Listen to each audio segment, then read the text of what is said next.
Hi everyone, thanks for joining in. I'm excited to have Lynne Reeves joining us. Lynne's an internationally recognised family counsellor, public speaker, teacher, and writer of fiction and non-fiction. Her work has appeared in Parents, Psychology Today, Solitus Literature, Brainchild, and more. Lynne regularly appears as a media guest expert to discuss contemporary family life and preventive mental health, with her most recent appearances on WBUR's Morning Edition and WCVB's Chronicle. Writing as Lynne Griffin, she is the author of the family-focused novels Life Without Summer, Sea Escape, and Girl Sent Away. She writes novels of domestic suspense as Lynne Reeves, with The Dangers of an Ordinary Night, published by Crooked Lane Books in November 2021. And I just want to mention as well, people can see the cover in the background, which is great. She's a member of International Thriller Writers, Mystery Writers of America, Sisters in Crime National, and Sisters in Crime New England. So thanks so much for joining us, Lynne. It's great to have you. Oh, it's my pleasure. Thank you so much. Just wondered if you wanted to start off by telling us a little bit about your latest book, The Dangers of an Ordinary Night. Certainly, thank you. So the story is domestic suspense, and it starts off with two teenage girls leaving an audition from their performing arts high school and being abducted. 2 days later, both of them are found. One of them is alive and the other one is not. That's when the story begins to get going, because we start to have three figure out what happened. The mother of the girl who is returned, the therapist who must help the teenage girl reacclimate to her life, and the detective who has to figure out what happened. Mm-hmm. And could you tell us a little bit about how you came up with this idea and maybe what the first thought was you had for the book? Sure. I actually had two separate thoughts, and at one point thought I was talking about two separate novels. I knew that I wanted to write a story set in the world of theater. Theater is very important to me. It was something that I acted when I was in high school and college and a little bit beyond. And it was something that, always held a passion for me. And theater is still important to me today. So I really knew that I always wanted to write a story set in the theater. I also knew that I wanted to write a story about addiction and the impact of addiction on marriage and parenting. And I actually thought those were two separate stories, and I was toying with them, sort of turning my attention from one to the other. And then suddenly I realized that the setting of the theater and the masks that we wear in our relationships dovetailed really beautifully with the experience of addiction and what happens when people are deceptive with one another about their struggles. And from your background, it sounds like that's stuff that you would have dealt with in your career, and is that correct? Yeah, so I don't think there's a family that I've spoken to in the course of my work as a family counselor that has not been impacted by addiction and mental health issues in some way, shape, or form. And it is, as we know, it's an international crisis, really, with the opioid situation and what sort of the train that's out of the station where that's concerned. And so everyone is impacted by it in one way, shape, or form. And still, it's something we don't talk a lot about. We don't treat it the same way that we treat physical illness. We talk about diabetes and cancer and heart disease, but we don't feel the same comfort sharing our family struggles with it. Very true. And we've got a few people watching, which is really great. Just mentioning to the people watching, if you've got any questions for Lynne, please type them in comments and I'll read them out. And we do have a couple of questions. Both, so Sharon, she wonders what sort of research you did for your book. That's a great question, Sharon. Thank you. I started off thinking that, again, I share my loyalties with more than one novel at a time, and sometimes fiction and nonfiction at the same time. So I did think at one point that I would write a nonfiction parenting guide on how families can cope with addiction. And so I did enormous research talking to parents whose children had struggled, and also partners whose intimate partner struggled, either their domestic partner or their married partner, and talking about marriage and relationships and what impact addiction has on trust and on the closeness that people can share. And I realized that there really is no one answer. There's no prescriptive answer for some of these topics. And so I kept completely being drawn back to this idea of writing it as fiction, of trying to explore one family's experience in the hopes that readers would be able to think about their own experience with a little bit of distance. And Jill's wondering, oh, sorry, I've got a new kit on and it just hopped on top of me. Jill's wondering if you've got another book in the pipeline. Yes, I do actually. And it's unusual for me to have novels back to back, but I do have another novel coming out next year called Dark Rivers to Cross. And this is a story about two young men that were adopted from the same foster home. And one wants to find out his biological family story, and the other one does not. And it leads them on a race that involves conflict set in the northern part of Maine. Okay, that sounds interesting as well, yeah. And could you tell us a little bit about how you write under two names? How, like, are they different, a bit different genre in that? Is that why you do that? So my full name is Lynne Reeves Griffin, and professionally, that's what I've always gone by. But when it came to my first three novels, which are sort of categorized by the publishing industry as book club fiction, I went under Lynne Reeves to sort of make things simpler. And so those book club type novels are written under Lynne Griffin. But this novel, even though it still has so much book club vibe to it, and in fact, the publisher felt so much so that the book club guide is actually included in the hardcover, it's very squarely in the domestic suspense genre. It definitely has higher stakes, faster pace. There's a crime element. And so the publishing industry felt that it would be best if I signaled readers. Yeah. And so that's why I used Lynne Reeves. But it's no secret that I'm all three of those names. Yeah. And could you tell us a little bit about how you became a writer? Is it something growing up or throughout your life you thought you really wanted to do? I've always been a storyteller. I really inherited that from my grandmother. She was just a remarkable storyteller and quite a character. And I really shared that sensibility with her. She could tell a story like no one I have ever known. But mostly I found my storytelling ability on the stage. So as a young girl in theater, that's where I found my passion for storytelling. And then I took a traditional path for education. I went to school to become a registered nurse and then on to become a counselor. And it wasn't until I was a little bit older that I turned my attention back to storytelling in the form of writing novels. And, it's really kind of remarkable to me because the storytelling sensibilities are the same, right? We want people to lean in. We want them to care about the characters. We want them to try to figure something out. What is the story at hand?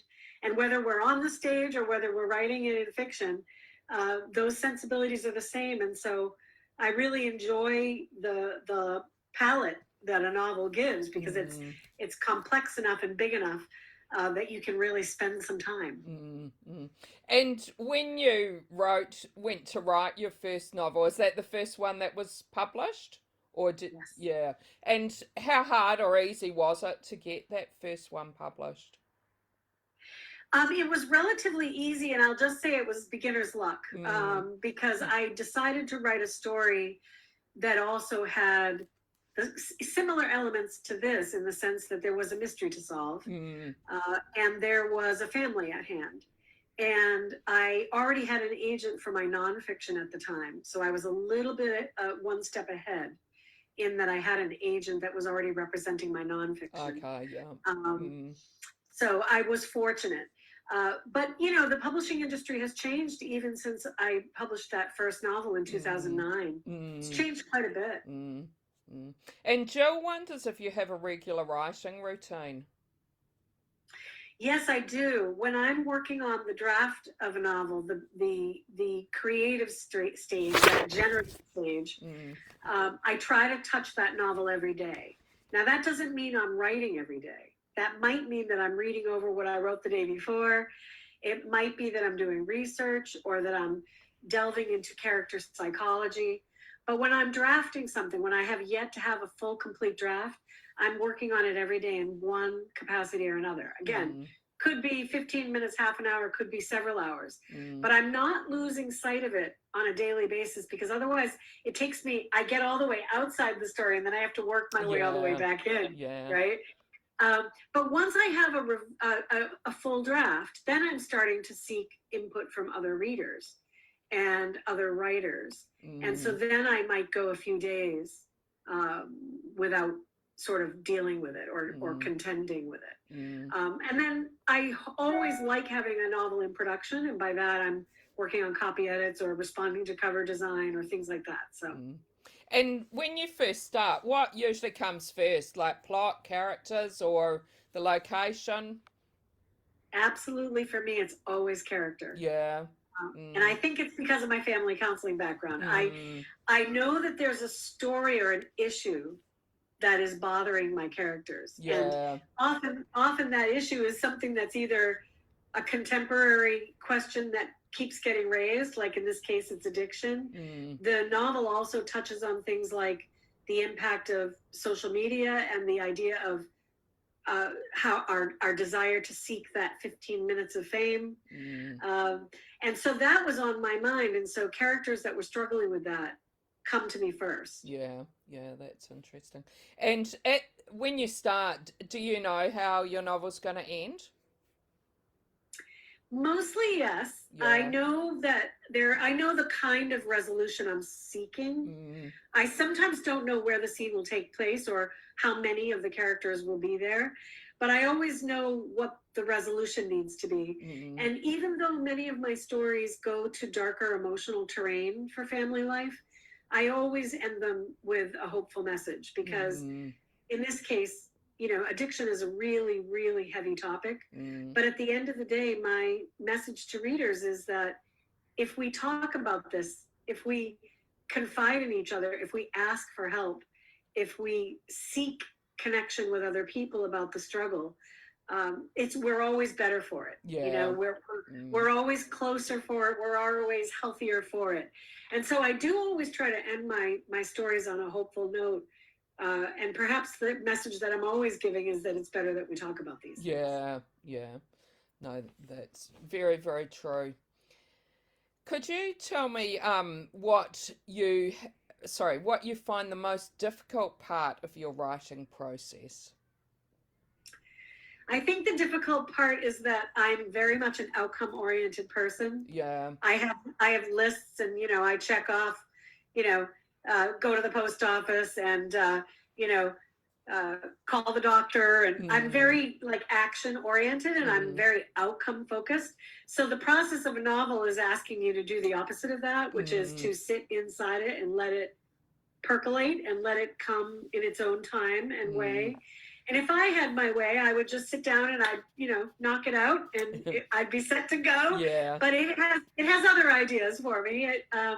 They all take a different amount of time. I've been so surprised that I can write a novel in as little as 15 months, or it could take me 4 years. You know, and that's a little frustrating for somebody who would like to be done. Yeah. You know? Yeah. Sharon wonders what you like to read, if you've got a favourite genre, and if there's anything you might have been reading lately that you want to recommend to us. Sure. I love reading widely. So I will read anything from a collection of short stories to my own genre, domestic suspense, to memoir. I really love reading everything. I love nonfiction everything. I've just completed Dope Sick by Beth Macy, which really explores the sort of ground zero of the addiction crisis in the United States. Really excellent book. I just started Louise Erdrich's new book, The Sentence, which came out on the same day that mine did. And I love everything she's ever written.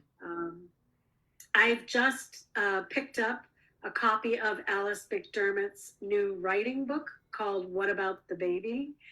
So I think, reading widely teaches you so much. It really helps you to internalize how beautiful writing is done, so that you hopefully don't have to be so painstaking in your own efforts. And what about when you were growing up? What books did you like then? Oh, well, of course, I started with Nancy Drews. Yeah. I actually got in trouble at school about Nancy Drews. This was really kind of a funny story. I was, again, that outcome-oriented girl, and when I would pick up a book, I would just read really fast to get to the end, right? But the teacher complained in my report card that I was reading so fast that I wasn't remembering what I read. That my comprehension was low. Yeah. So I remember my father gave me a stack of Nancy Drews, and he said, I want you to read these one at a time, and I want you to finish it, and then I want you to come and tell me everything you remember. And I remember what he taught me was to slow down and to really get inside the story. And I remember that as being such a gift, because it really did teach me to savor the words on the page. Yeah, no, that's really good advice from your father. And could you tell me, when you were, what do you hope that readers love about your books? I think I'm always the most gratified when people say that the characters seem real to them, or that they know people like those characters. Sometimes that means that readers will say that they don't like a particular character, or they were really frustrated by a particular character. But in a way, that level of emotion pleases me, because it means that you recognize them a little bit, either in yourself or in other people you know. So character, I probably think, is, for me, it's the most gratifying when people, even if they're mad with the choices that they make, feel for my characters. I think that's most important to me. And do you have any any advice you could give to new writers? I think it would be to read widely. I don't think there is a genre off limits for you if you want to learn to be a writer. I think that you should, if you love science fiction, you should read memoir. If you love short stories, you should read, nonfiction history. I think that it's unbelievable how much you can learn by reading everything you can get your hands on. It just teaches you so much. And I think the other piece of advice I would offer is to hang in there, that it takes as long as it takes, and that the work really comes alive in revision. No, great advice. And do you read your reviews? You spoke before about what people say about characters and that. Are you someone who reads all your reviews? I do. I'll tell you that when I first started reading them, I was, back when I had the first novel come out, I definitely was devastated if somebody didn't like it, right? I took to my bed. But I've matured, and now I read them because I would really like to know what the experience of the reader is, even if that isn't positive, right? Because I need to keep learning about the reader experience. I understand the writer experience at this point, how to do it, and how to raise the stakes and how to develop character.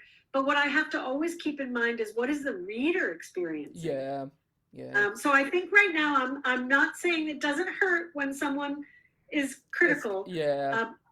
But there's still something to learn from them. And what do you like doing when you're not working? I absolutely love spending time with my family. I live with my husband on the South Shore of Massachusetts. So we live on the coast, not right on the ocean, but a lovely little walk away. And it's a beautiful town. And I have two adult children. My daughter and her husband have a little one, and my son lives nearby as well. So I love spending time with them. And I feel like I live in a lovely location to spend time. It's a beautiful, beautiful town. It's actually the town that I sent part of the novel in. Oh, okay. Yeah. Yeah. Yeah. No, that's nice. And what would you say you feel it means to be a successful writer? Getting another contract. Yeah. Because to me, I have to be honest, I want my work out in the world so that readers can engage with it. It really means a lot to me when I talk about the book with people. As I said, I think the issues that I write about are things that I cared about that I think we are sort of undiscussable. So for me, I write a story with the intention that there's a social issue to grapple with, and that I want to talk about that with readers. So to me, having writing only for myself or having a novel that's not published doesn't feel as satisfying to me as continuing to get my work out in the world. Yeah. And do you think that writer's block is something that you ever suffer from? I wouldn't say it's writer's block as much as it is a high degree of stress related to persevering. So in other words, I never feel stuck as in, I can't go near the desk or I have no idea what to write. I actually suffer from having too many ideas and too many things that I want to write about. But I do suffer from the stress associated with knowing something isn't right yet. So I'm struggling with, that's not the beginning, or there's something wrong with the middle. So I experience that kind of tension and struggle, but not that I'm not going to be able to figure it out. And do you have a favorite place to write? I write in the same place all the time, which is where I'm sitting right now, talking to you, with my books nearby, and it's a cozy corner in my home. And I do at times try to write elsewhere, like I will, join a friend on a weekend away to write. But I'm never as productive as I am when I'm in my comfy, cozy, regular spot. And I think it's just a creature of habit. When I'm sitting in this space, I can kind of forget where I am and I can habit the story. When I try to move locations, then I'm distracted by the new view and the different chair. I'm a creature of habit, I think. Yeah. And are you someone who likes to share what you're writing with someone as you're going along, or do you just wait to the end when it goes to your editor? I definitely do share, but not in the early stages. So I definitely share once I have a completed draft, even if that completed draft will ultimately change quite a few times. But once I've got what I think is the rough shape of the narrative, and I'm sure of my characters, and I'm very sure of my location, and I know my social issue, but I have the story in a draft format, I always go out to 3 different kinds of readers. So I go out to readers, people who read a lot, who are going to tell me, I didn't like that, or that didn't seem plausible. I go out to readers, so my friends who are writers, who can say, yeah, this is, sagging in the middle, or I don't really think that character would do that. Or they'll, be tough on me on the prose. And then finally, I go out to experts in the field. So for this novel, I did consult with addiction experts so that they could make sure that I got that part right. Even though I'm a family counselor, I'm not the be all and end all with these topics. And so it helps me to go out to people who can say that I've depicted it accurately. Yeah. No, well, thanks for that. It's been great chatting to you. Just wondering, do you want to let people know watching how they can keep up to date with what's happening with you? Sure. So on social media, I'm under, you can, maybe we can put the links up where you're posted. Yeah. But probably the best space is for people to go to my website, Mm. which is lynnegriffin.com, LYNNEGRIFFIN.com. Thanks for that. It's been great chatting to you and looking forward to reading some more of your books. Thank you. And thanks to everyone who joined in. Thanks to those who asked some questions. Great. Thanks so much for Thanks. having me. Thanks. Bye, everybody.